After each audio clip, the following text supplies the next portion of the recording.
Barbecue Story is definitely a very adventurous episode of the Rugrats. This is the first segment of the second episode of the first season, and in this episode, the various families are having a barbecue, and Tommy has a new ball. And this is a ball that we see quite frequently, so it's kind of nice to know its origin.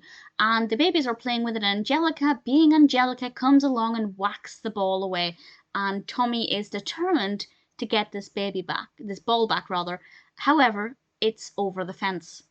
And he manages to convince Phil and Lil and reluctant Chuckie to help him get the ball back. And they go on this little adventure to try and retrieve it with various obstacles and problems along the way. I thought it was quite sweet.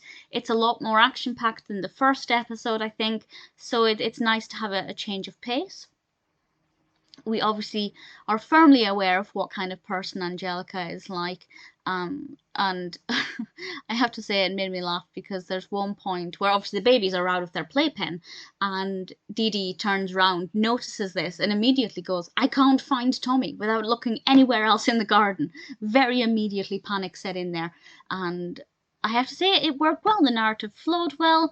I believed the motivations. I thought everybody's actions were true to their character. Chuckie, of course, being quite nervous. Phil and Lil initially being a bit hesitant, but then realising that this is something they can do for their friend and it might be quite fun. It's well animated, definitely a well-developed, well-structured episode. Not a personal favourite, and in terms of nostalgia, I have no memory of this episode. There'll be some episodes that I really remember, and some not so much.